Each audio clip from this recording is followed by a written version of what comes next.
Are you ready for the ultimate bikepacking weekend adventure? Join us for an unforgettable self-supported bikepacking trip through Southwest Virginia. The Grayson Gravel Pie Bikepacking Adventure travels along the Virginia Creeper Trail, the beautiful gravel roads of Grayson County, Virginia, and the New River Trail. All lodging and camping arrangements are included, along with daily routes and guides riding along with you. This self-supported adventure offers resupply opportunities every 20 miles for your food and water needs. Find out more at graveltraveldirt.com. You're listening to Mid-Atlantic Gravel, Travel, and Dirt.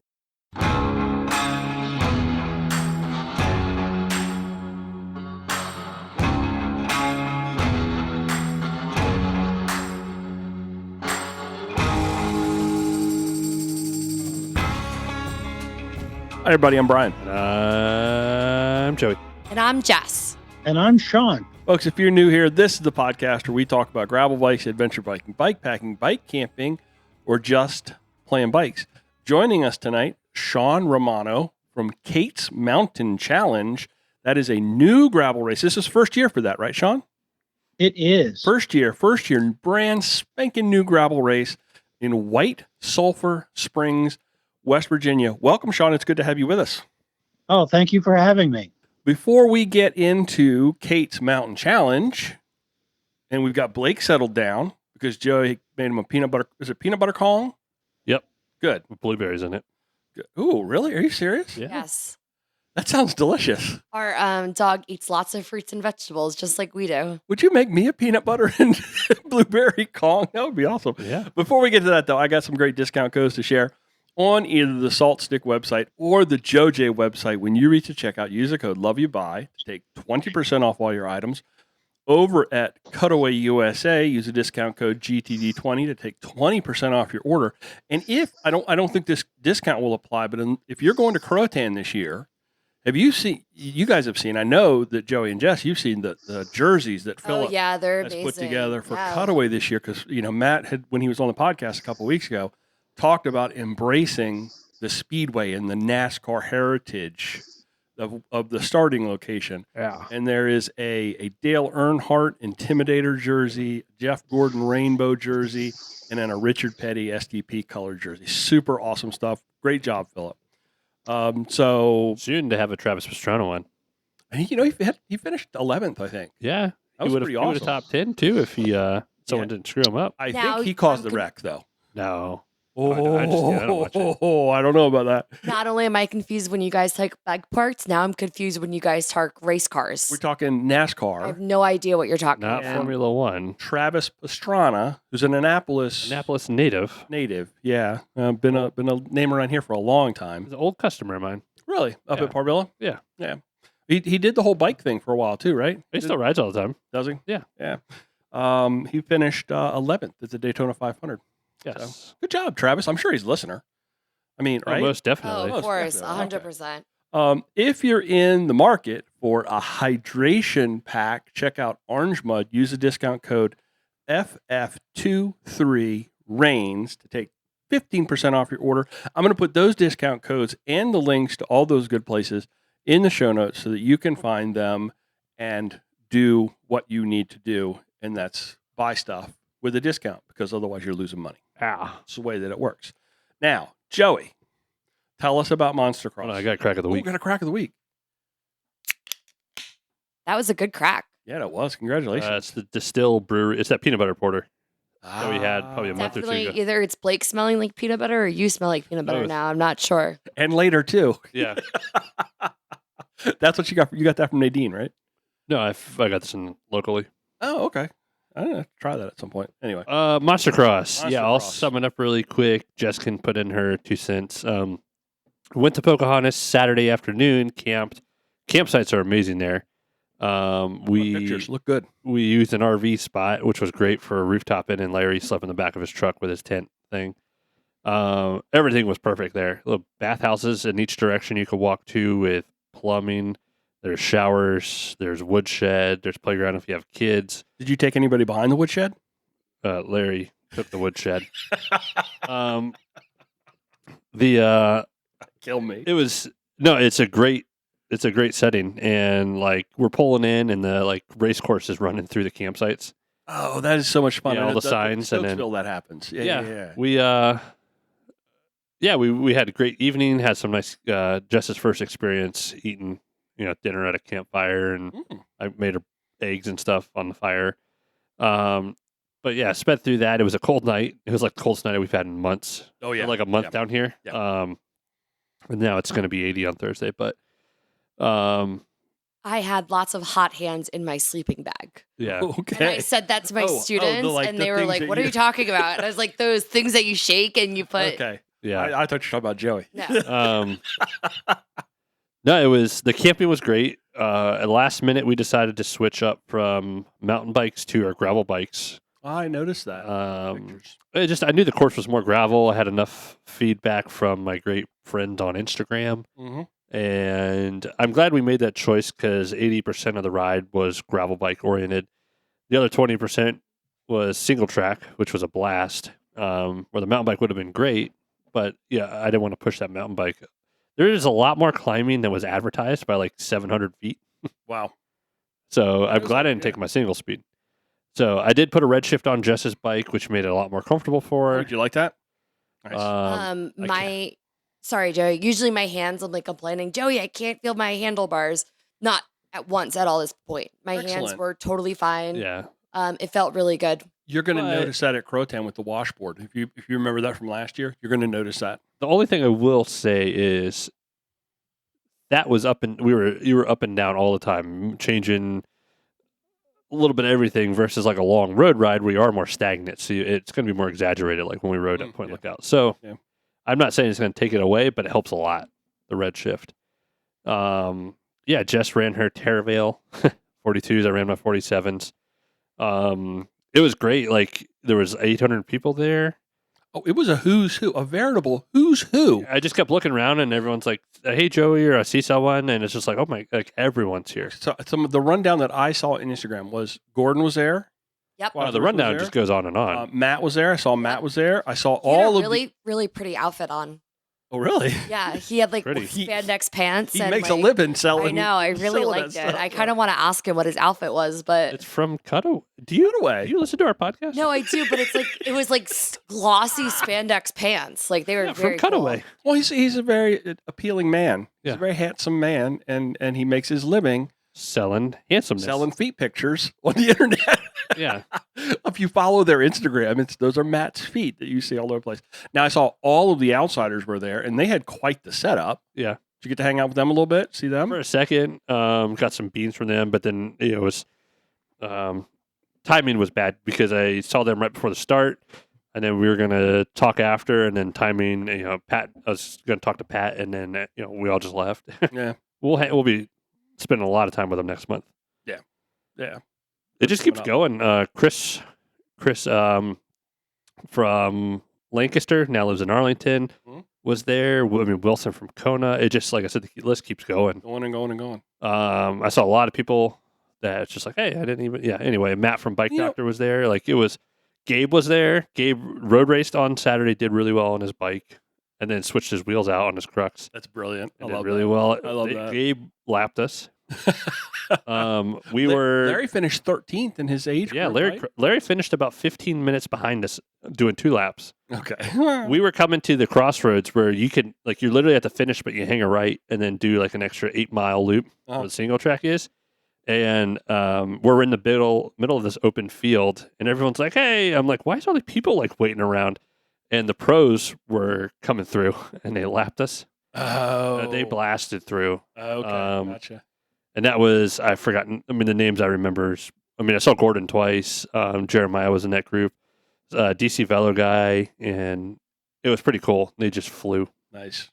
It's weird. I'm not sure how I went to sleep on that. I guess I've just never really looked at that as being a gravel thing, and I've kind of like shied More away gravel from the mountain than bike single. thing. Yeah, that's what me and Larry were talking about. I've just kind of shied away from that, and so it actually reminded me. The up and down part reminded me of Gravel Worlds. It Honestly, was. that was the most I could relate to. either up or either down. Yeah. Either up or There's either down. not a lot of and flats. that's exactly how Gravel Worlds was. Okay.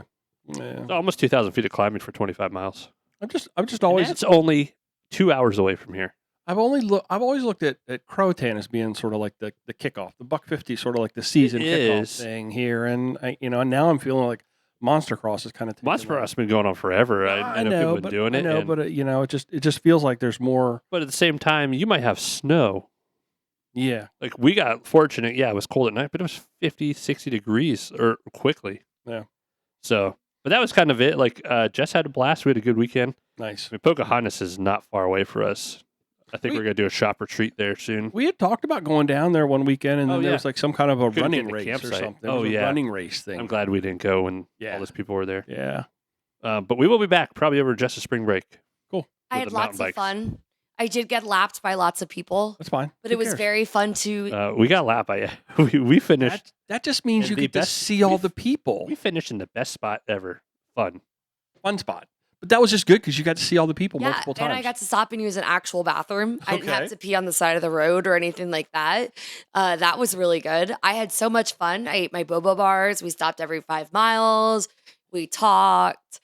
We Nice. decided how amazing we are, and we had so much fun. That's all that matters. And I really honestly know it's a hobby, so it's not really like my life. Like Jeremiah Bishop's life is to ride bikes, Mhm. where my life is to teach middle schoolers math. Right. So even though that may not be as talented as some people popularity wise, it's still a skill. You're having the same volume of fun. Exactly. So And that's what really, like, I love the way that you just put that's not my job. that is not my job. That's his job. That's not my job. So I can't hold myself to there- that standard. There is no way I should be holding myself to that standard. Or even to a derivative of or that even standard. to a close instance of his. Yeah. And I think they could lap me, like, that's fine. But Joey's like, get out of their way, get out of their way. But like they know how to go past somebody. Like Yeah. they do that for a living. Throw me under the bus for the second week. No, I'm just saying that, like, But it was really fun. There was some Gonna go back next year? one Oh yeah. scary hill, and that was it. It involved an ambulance. There was lots of Ooh. ambulances. We were Really? like, we were, Oh, yeah, yeah. yeah. Oh, There was about 4 or 5 injuries on course. Bad that's injuries. scary. Yeah, but there's injuries on every course. Okay, I got an email from Dan, a listener, who, by the way, I'm going to give us a little pat on the back, who teaches podcasting. He is a podcast professor. We got an email from the podcast professor who listens to us. He teaches people how to tell stories via podcast. Come on, and he listens to us? I'm like, Is that are like we, those mystery novels? we're like the example of what not to do, maybe. I don't know. Oh yeah. Anyway, I got an email from him, and he had a very serious question, and he formatted it as this or that. And I'm going to try to be brief with this. He's got a gravel grinder coming up, Bald Eagle gravel grinder. It's 44 miles with 4,400 feet of climb, and it's in Pennsylvania. It's his very first gravel race. He describes himself as being in pretty good shape. He does a lot of running, long duration cyclocross, does a lot of trails, dirt roads, light single track and double track. And here's his question. Would you rather do the 44-mile version of the Bald Eagle gravel grinder on a touring bike with 728s or a 90s drop bar mountain bike with 175 26s? Still not much wider. So he gave me the rundown on both of the bikes, but I think we've probably got enough. It's a Schwinn Latour touring bike Those are cool. versus a Yokata 1992 Yokata drop bar mountain bike. I guess it's been kind of like, looks like it's kind of been like hobbled together kind of thing, one by Microshift. Yeah, those are the cool ones though. Yeah. So I'm gonna go with that one. that would be my answer as well. Jess, do you have an opinion on that? She doesn't know. No, but Give her a chance. thank you so much for including me in this conversation. I went through a water crossing on my drop bars, Uh-huh. and some man said, "Wow, that was impressive because you're not on a mountain bike." And I said, "Thanks, man." Okay, right I on. went through it. Remember, Joey? I went through the little water crossing. She blasted through it. I'm like, you can do it. And Nice. There was a photographer right there. I was like, "Does anybody say that I did that?" Nobody answered. Sean, any opinion on that? Oh man, that's quite a bit of climbing. I think I would go with the better gearing bike. I think they're okay. both, they're both really similar. But I always love to have that bailout gear when I'm tired, and climbing those last hills. He did give me the rundown on the gearing. The Schwinn is a 3x9. I don't have any gear lengths on that. But the 1x on the drop bar is an 1146. So it's got a little bit. It didn't give me the front end. Yeah, I think you'd be okay. I think you'd be okay on either of those bikes. I think maybe the one he likes to ride better. The one you're more comfortable with and the one you're more confident. We've talked about that before. If you feel like that's going to be the bike that you think you should ride on that, then that is the bike you should ride on that kind of thing. It's kind of a simplistic answer, but I would say from my experience at Bald Eagle, the gravel roads are pretty well maintained. okay. So either tire, So don't be afraid of the 28. either that or the simplicity of the 1x on the mountain bike, even though it's an older 1x. I think you'd be okay with each tire selection. It's just Okay. If it's a little muddy out there, I remember my front derailleur even on a new bike. My new GRX was clogged up. He said he doesn't think that he can get anything wider on the front, but that he feels like he could go a little wider on the rear to a 32. That seems questionable. I'm not sure. Usually it's the other way around, where you can get something a little bit larger on the front, and you're kind of limited by that rear triangle with that Schwinn. But I think for the sheer cool factor, I wish that the drop bar mountain bike had, like Shawn, you just referenced, I wish it had some gearing on it besides that 1x. Yeah. If it had a smaller inside ring, I think that would be a hands down for me slam dunk. But it's a lot of climbing. That's 100 feet a mile. My customers more moving parts. Yeah, I know. I mean, triples suck. I'm not gonna lie. Well, how did it go from a triple to the triple on the mountain bike's a 1x, and then the road bike's a Tiagra triple.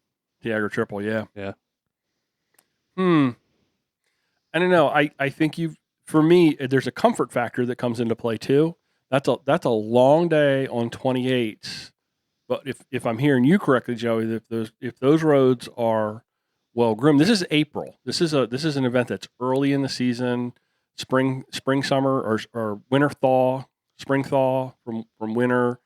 So you might have a little bit of mud. You might have a little bit of wet in April. Yeah, that's why I read 1x. Yeah.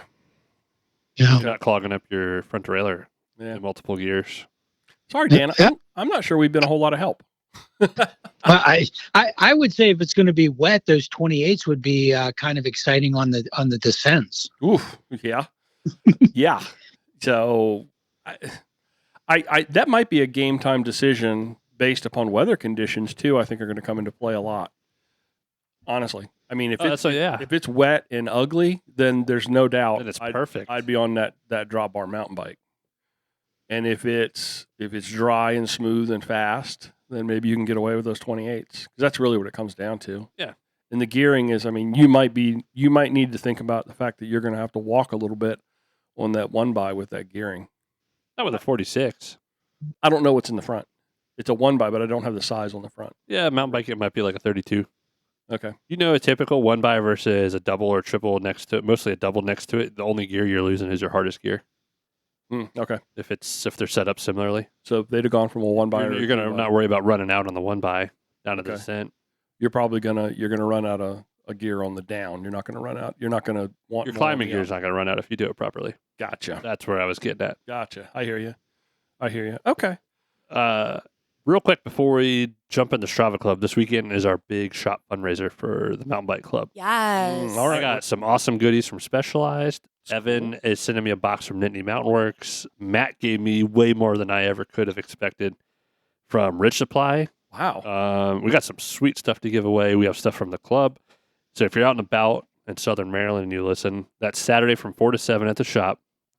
There might be a chance of snow, even though Thursday night's going to be 80. Isn't that wild? And if it doesn't rain or snow a lot, Sunday morning at 9 o'clock, we're having a ride, not at the shop, but at Salem State Forest at the lake. Okay. Which is going to be a blast. It's going to be one heck of a weekend. So that's at the Patuxent Adventure Center. That's Saturday, 4 to 7. 4 to 7. Potluck style. We'll provide the protein. Bring a side dish. Roger. And we have like a 45-minute presentation on some future projects, etc. Kind of what the year has in in store for that. And then maybe if this works out, we'll do the same thing for all the other clubs. I don't know. I'm going to come to that. Yeah. I'm going to come It to will that. be fun. Our friend David Yeah. Brinsfield will be there. Nice. Matt gave Joey Yeah. so much stuff. Nice. I love these things. Yeah, Evan- it is fun, isn't it? Remember we used to do the whole coffee and donut thing? Yeah. It's We so did that last fun. weekend. I know, but I wasn't around. I was not there. Yes, David, our old service manager, now works for Specialized, will be there. Okay, let's jump into Strava Club. All right, Matt Owers, I can't pronounce that, from Bedford, Ohio, with 168.8. I'm assuming that's how you pronounce it. Sorry, Matthew. Kelly Riley from Wilmington, Delaware, with 150.9. And Jeremy Cobb, who is private, but he's from West Virginia, and he's friends with Brian on Strava. We somehow. love Jeremy. Oh, that's Jeremy? Yeah. Yeah, we love Well, Jeremy. I don't like Jeremy anymore, but 129.4. Did you pick that at random, really? Oh, yeah. Yeah, nice. Jeremy will be at our friend Croatan. I heard he's bringing lasagna. They did for Yeah, we're doing Yeah. tailgate style. Yeah. Me and Larry talked about.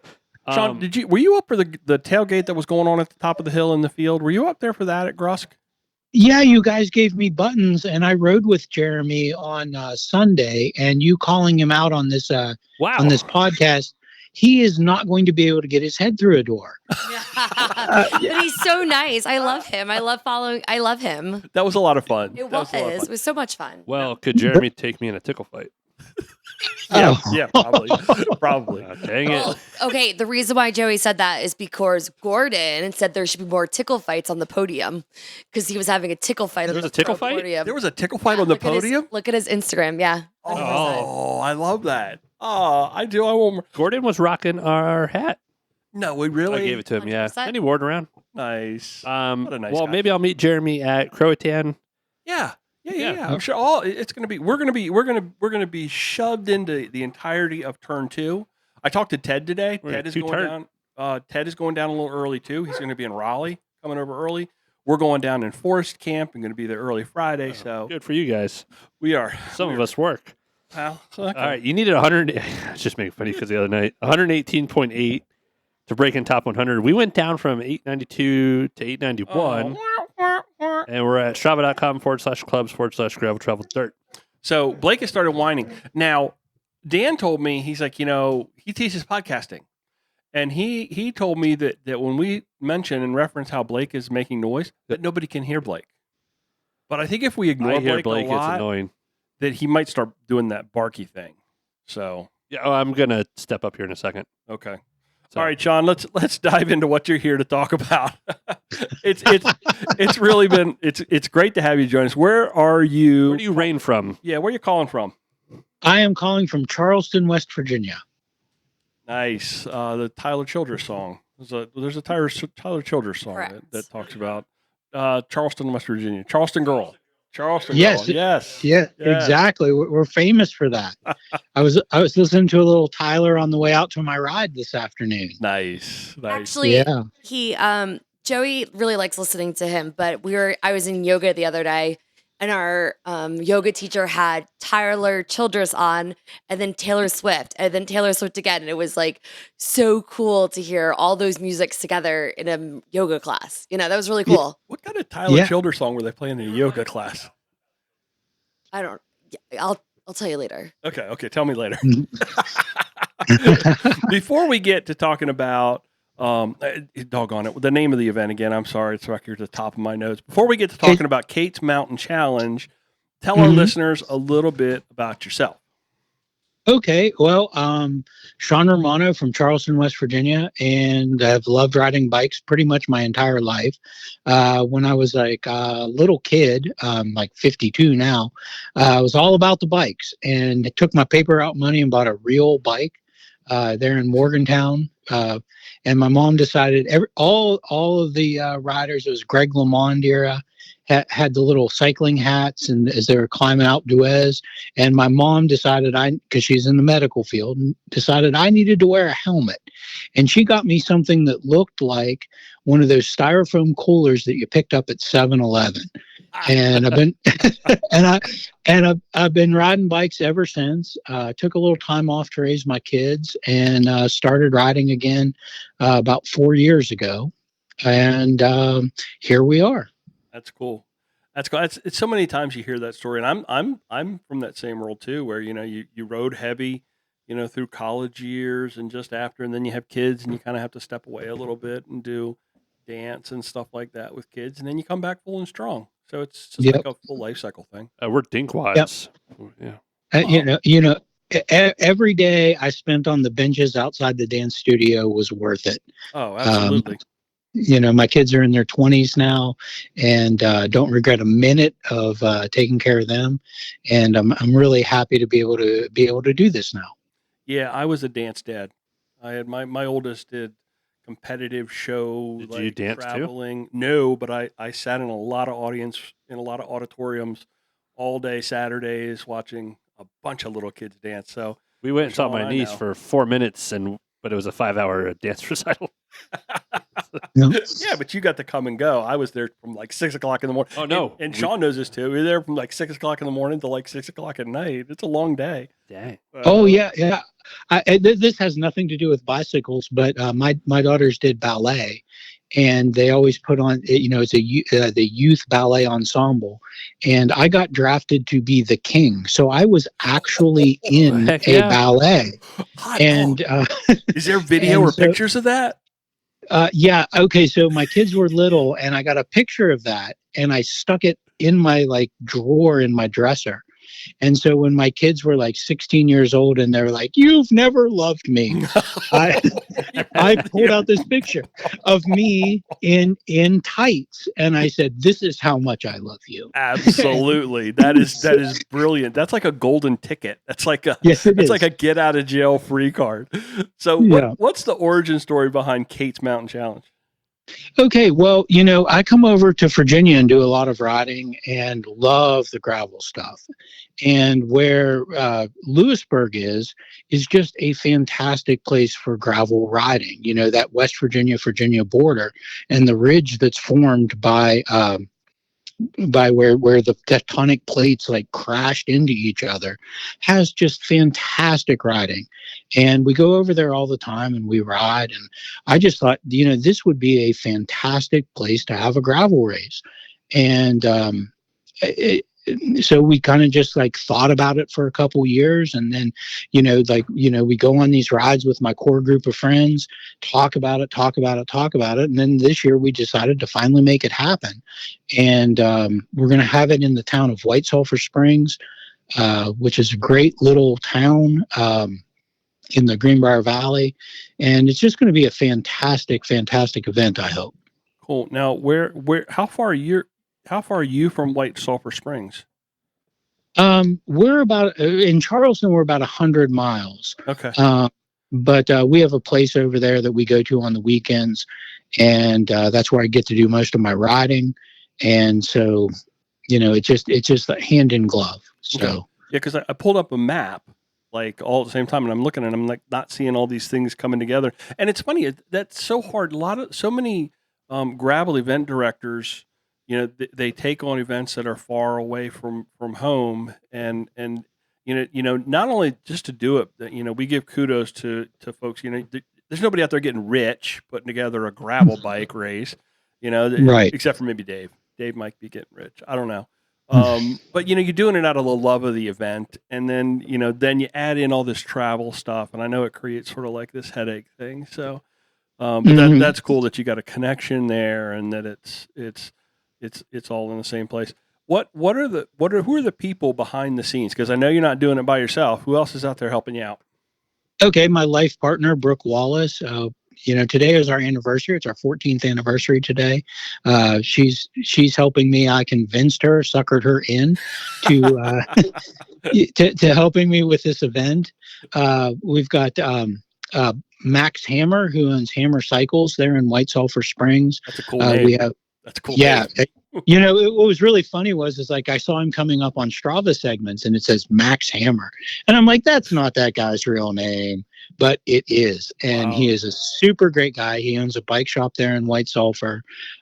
He's a enduro downhill guy primarily, but running a bike shop there.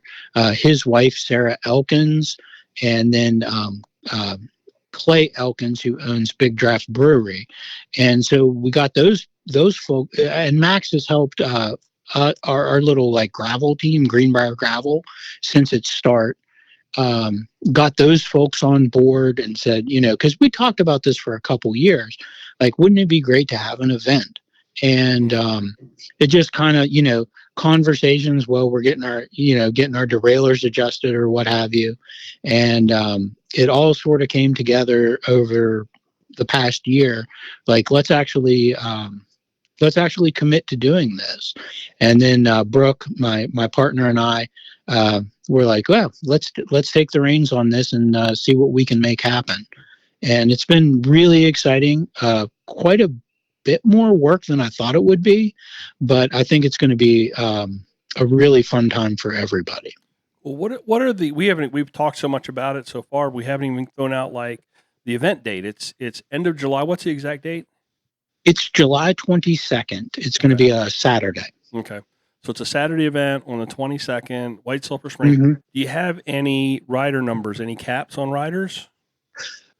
We're hoping for 250 riders, and we're going to cap it at 400 because that's about what I feel that we can take with the parking and all the other infrastructure that we're working with as a first year event.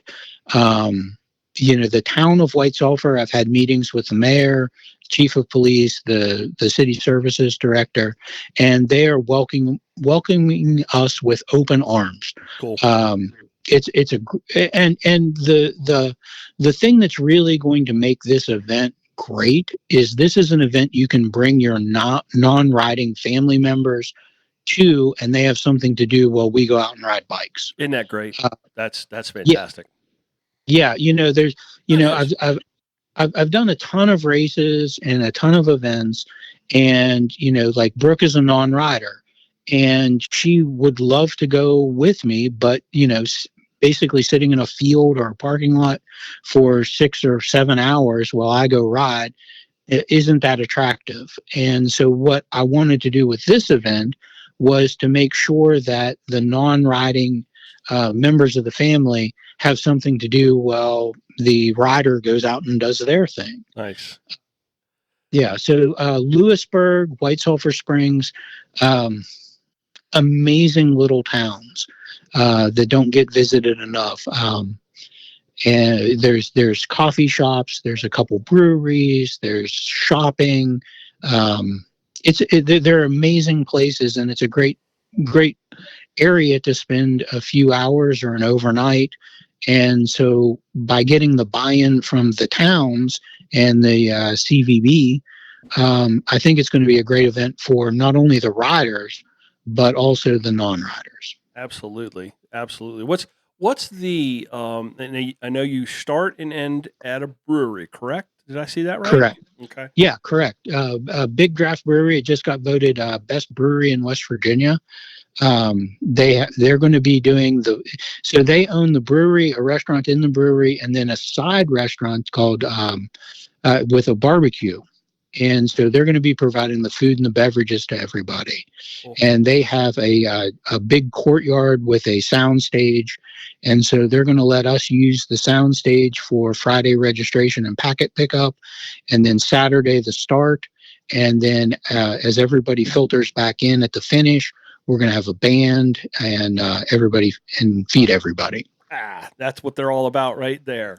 That's the right model for a gravel event. That is absolutely the way to do it.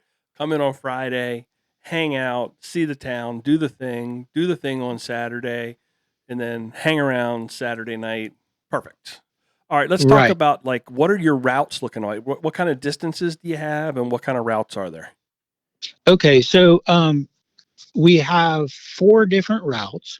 The lowest level route is a 23-mile event, and I kind of stole this from Travis Olson over at Gruss. The achievable accomplishment, that climb up to Spruce Knob and come back down. Mm-hmm. Excellent.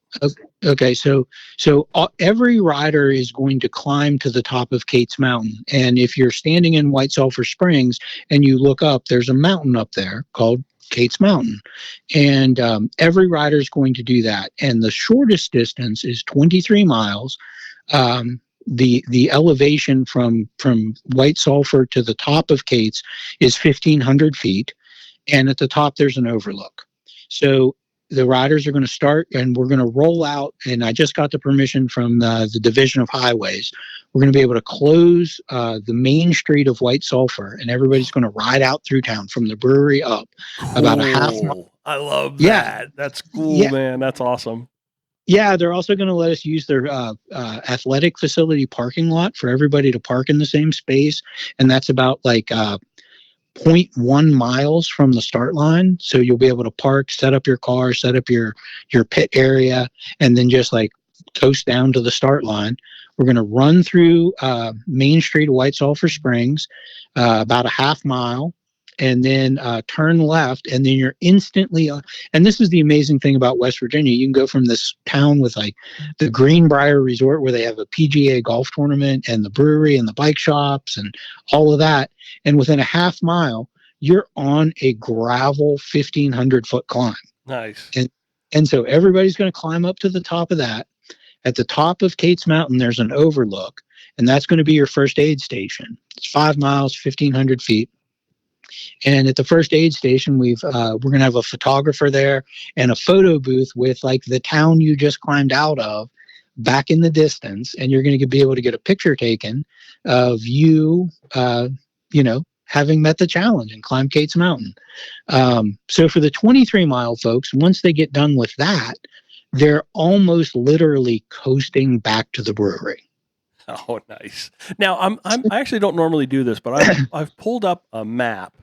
Now, is Cates Mountain sort of north and east of the city, or does it go the other direction? Which way? I'm trying to get my bearings here.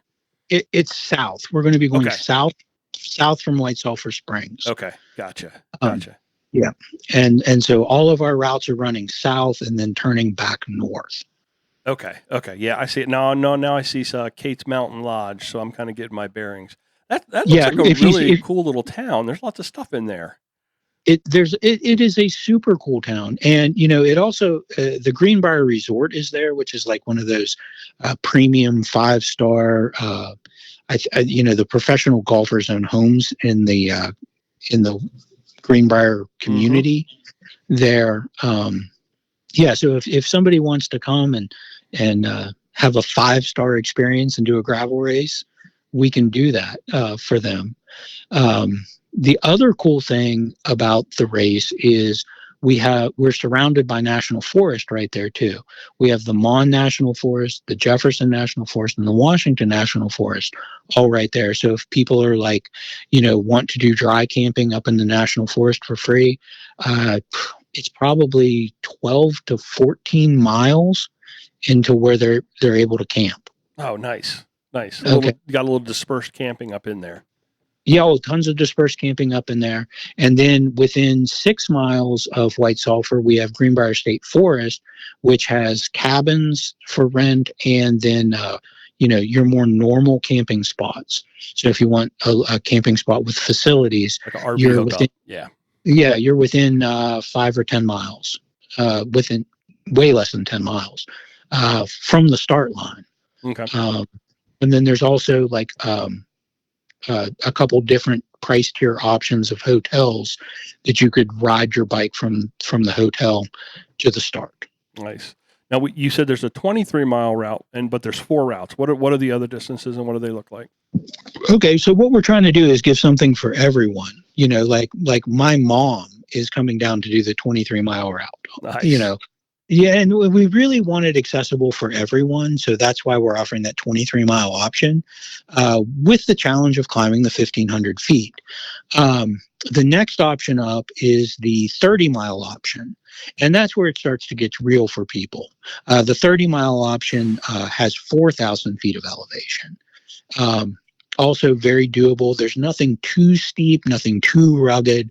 But it is a big step up. It's 4,000 feet, 30 miles. You're going to climb the ridge twice. So after you do Cates Mountain, you're going to descend over to the ridge that forms the border between Virginia and West Virginia. Okay.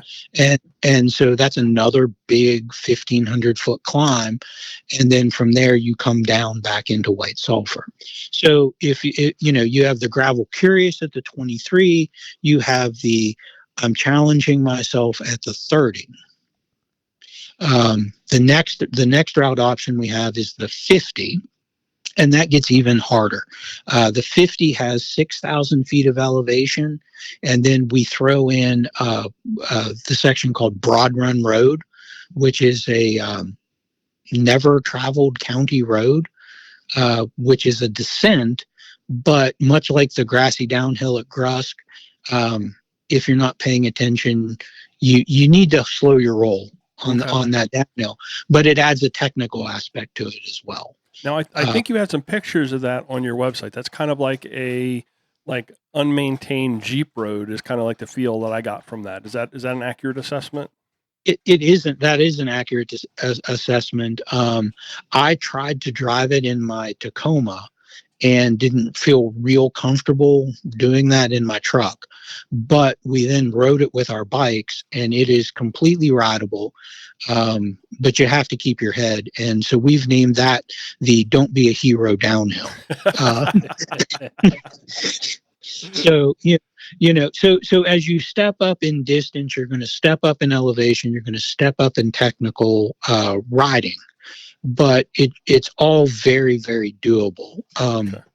One of the things I've experienced is it seems like some of the event directors want to throw the hardest thing at you that they can. Like, we're going to send you up the nastiest climb within 30 miles of this parking lot. Now go.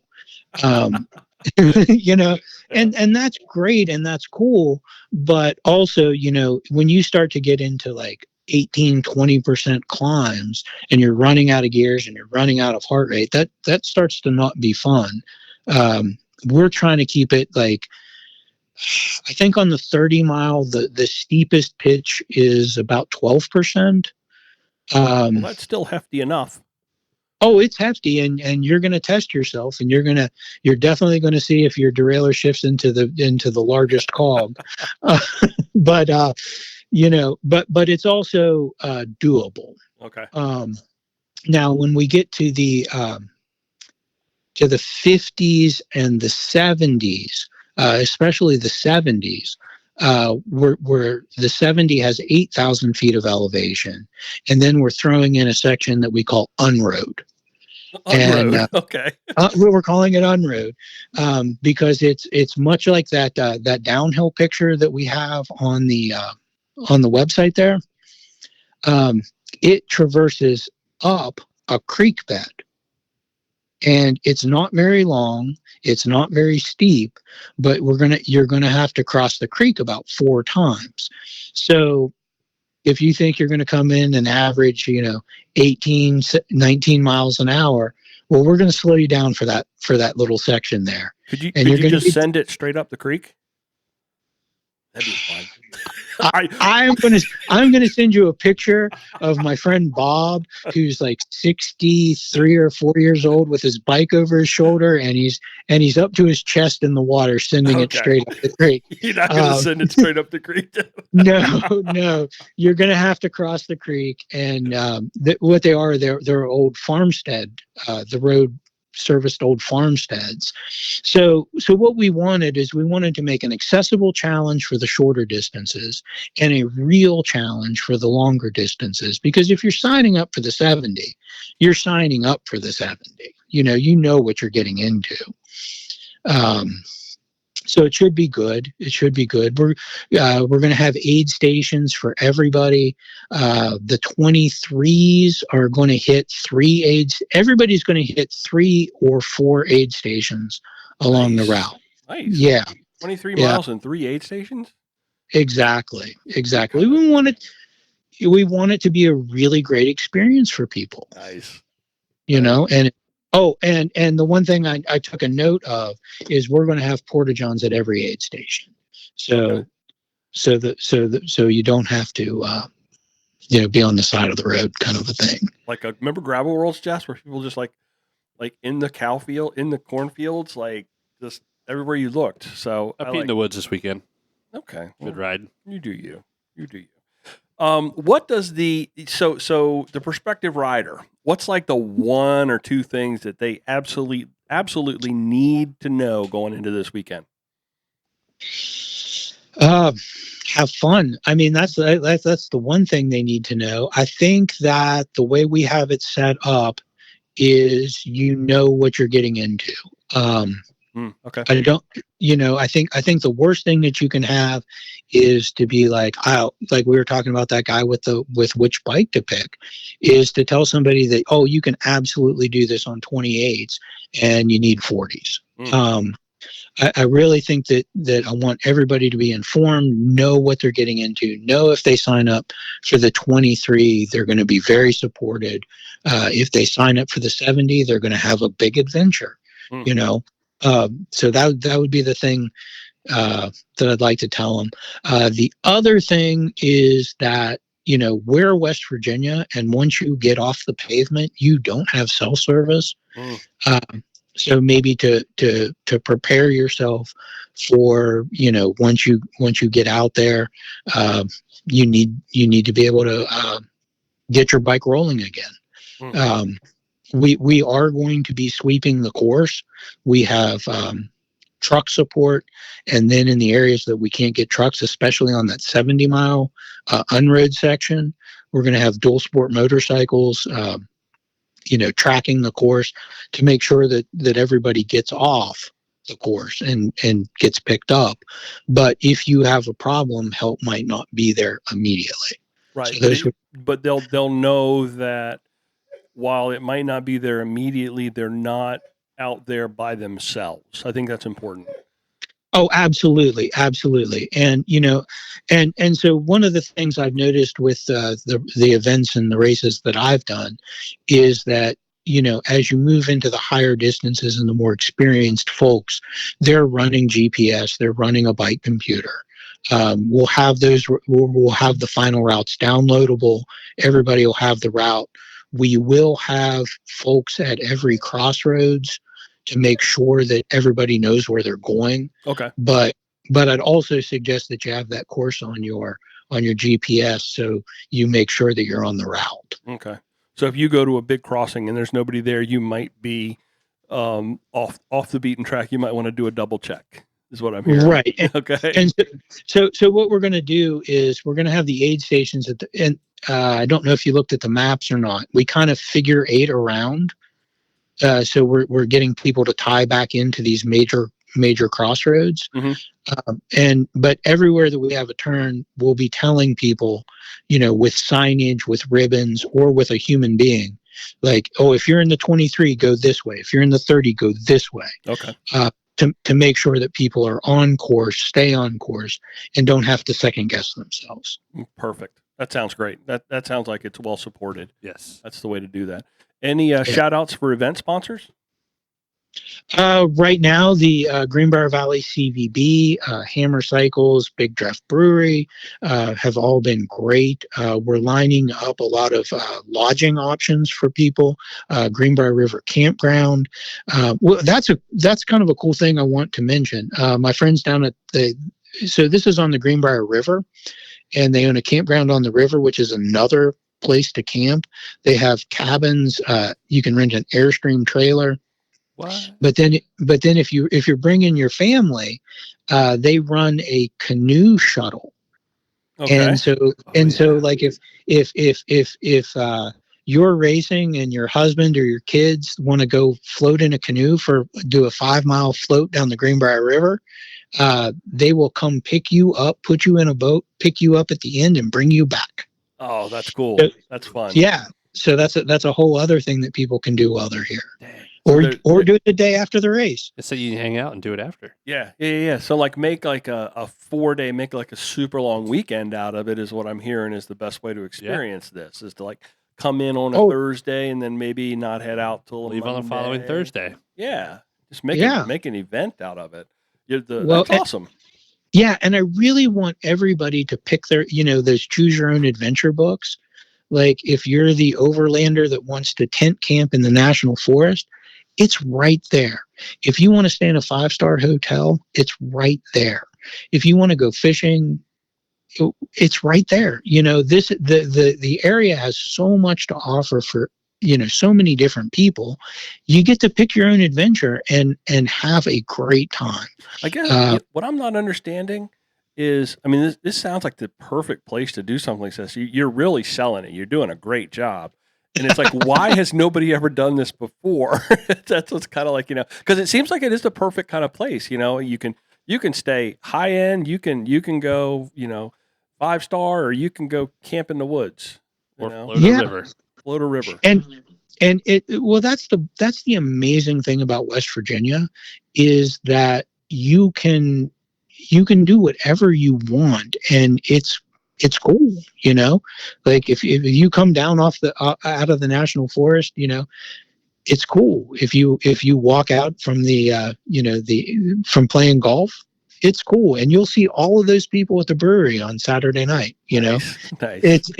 It's really an awesome place. I started going there after I finished school, quote, discovered it or whatever, and I just fell in love with the place. It's got a great sense of place, and it's really fantastic. And the reason I'm doing the race is I want to share this with other people. We've got all the people in Charlottesville, Richmond, Lexington, Roanoke. Come over and see what's on the other side of the mountain. It's pretty cool. That's cool. Now, how can folks who are interested in this find out more? Okay, 3 ways. First way is Bike Reg. Everybody uses Bike Reg. Kate's Mountain Challenge. Go to the notes section. As we add lodging options, we're putting them in the bottom. I think I've given pretty good course descriptions in the notes section, but we also have ride with GPS links to the routes and GPX links. So if you're using Google Earth, you can look at them that way. Second option is to go to Facebook, Kate's Mountain Challenge. We have a Facebook page. We're updating that stuff as more things come online. And then the third thing is the Greenbrier Valley Convention and Visitors Bureau. We have an events page there as well. Okay, there are lots of ways. I'm going to put links in the show notes so that people can find all those different ways, and let's fill that one up, because man, you sound like you got it going on. We've had a couple of new events the last few weeks that people have talked about that are banging. They're just banging, Yeah, I like the photo booth on the top of the mountain, because right when I climbed Grusk, the first thing I was like, "Excuse me, can somebody take my picture by this sign?" But if you have no cell service, are you going to do like the pictures through like a professional person, or are you just how are you going to get the pictures an influencer? out? Yeah. No, we hired a wedding. The woman is local to White Sulphur Springs. She usually does weddings at the Greenbrier. I called her up. I told her what I wanted to do, and she was like, "That's crazy. That's different. I'm in." Nice. So nice. So what we're going to do is she's going to be up there as people come through.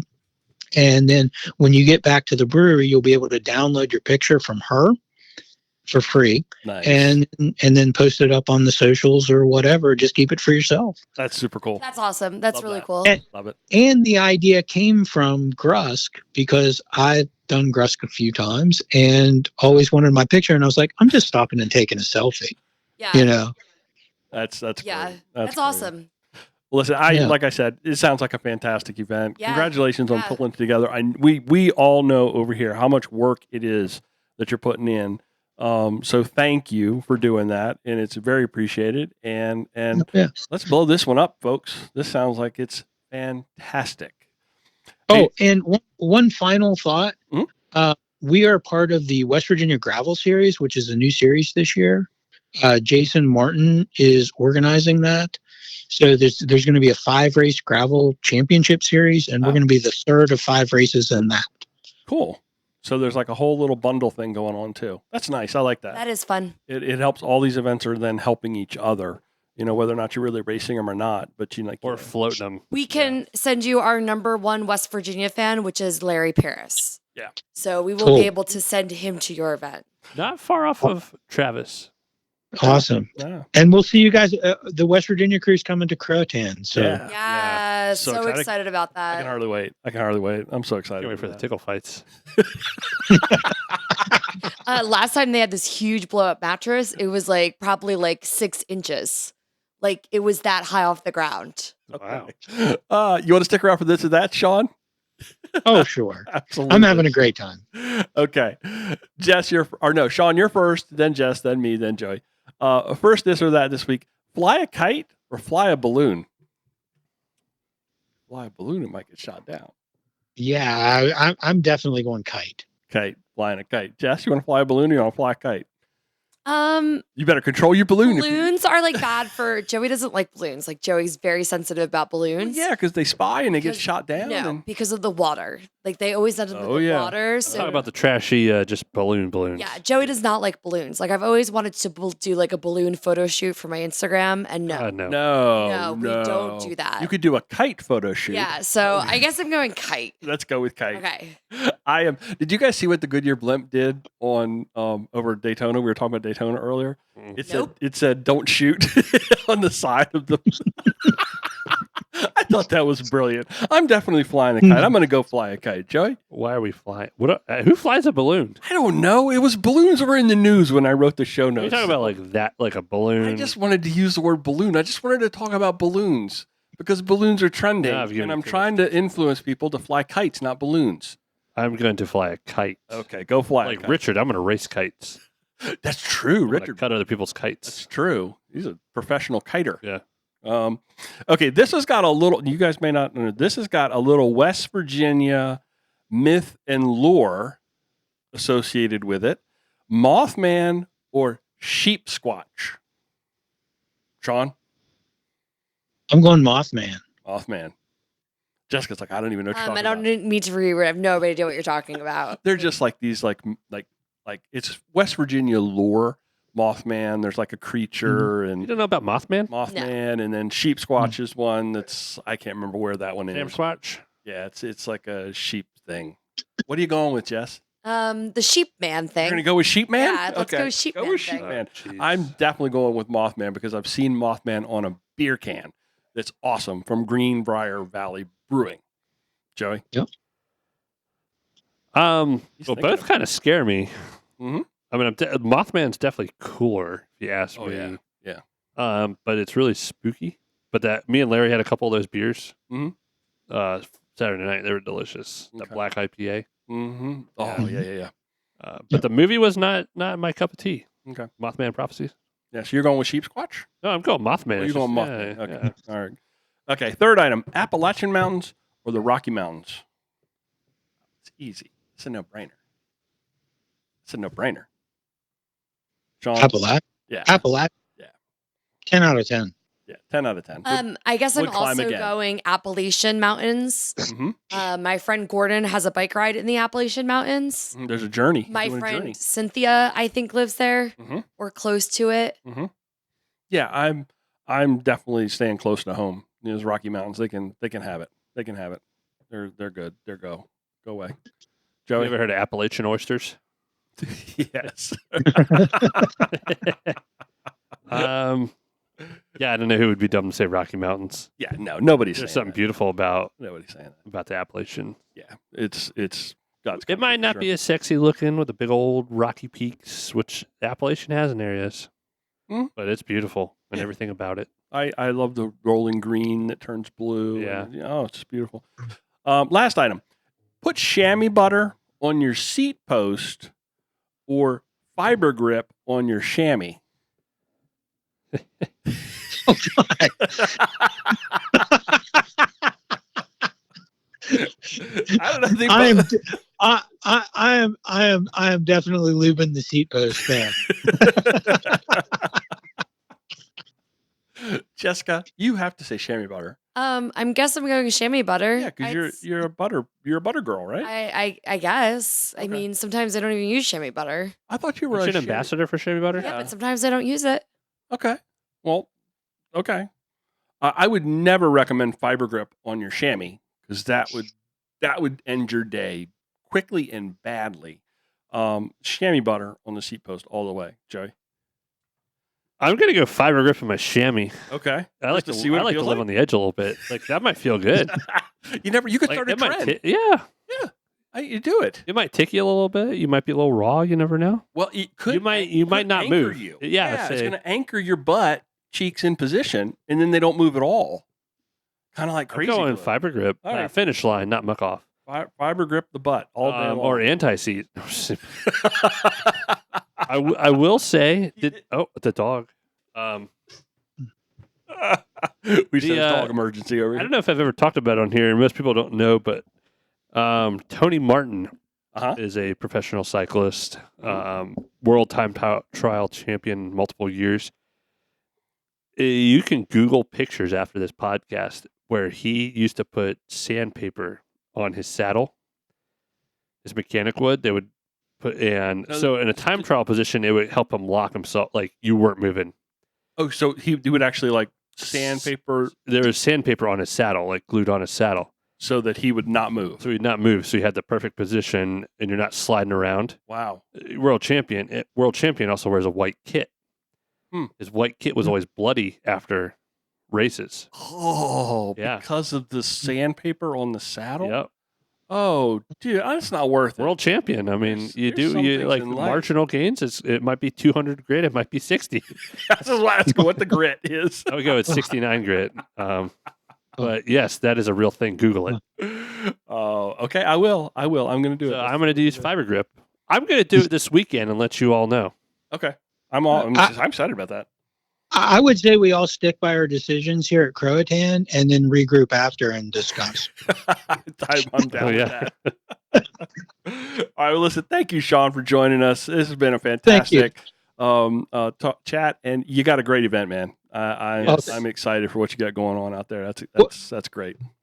Well, we'll talk after. I hope you guys can make it down. It'd be really fun to have you. I think I'm in New York that weekend. That floats right inside of my Empire State Ride window. But we'll figure it out. Okay. We'll figure it out. Right. I'm definitely. I see a trip to White Sulphur Springs in my future. So maybe a little pre or post ride adventure.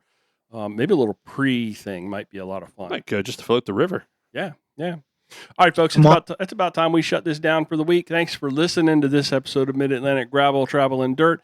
If you've enjoyed the podcast, maybe consider joining our Patreon family. We really do appreciate all the support that those folks give us, and you can join the family, give us a couple of bucks a month. It helps keep things going. Joey, how can folks get in touch with us? Well, I did have multiple people physically touch me this weekend at Monster Cross, which was nice. Was it welcomed? Yeah, it was welcomed. Okay. It was, yes, it was. I'm sure it's consensual. It's consensual, but our website is graveltraveldirt.com. Our Instagram is at Mid-Atlantic GTD. You could come to our shop party fundraiser, or you could shake my hand at Croatan. Shake my hand at Croatan. I won't be the announcer this year. Yeah, it was mutual between me and Matt. Are you doing anything? You riding? Ride my bike. Oh, nice. Yeah, I'm so excited for that. Mid-Atlantic Gravel, Travel, and Dirt is recorded this week from all the way out in the wilds of West Virginia, wild and wonderful West Virginia. Larry said, "Don't mess with Charleston women," just like the song. Charleston girls. He said it's a real thing. Is it a real thing? Yeah. Okay, I believe him. Not like I'd be messing with him anyway. All the way over here to Blake's Whiny Kitchen. Thanks for riding along. Until next time, do good, be nice, go slow, respect others. Love you, bye. Love you, bye. Love you, bye.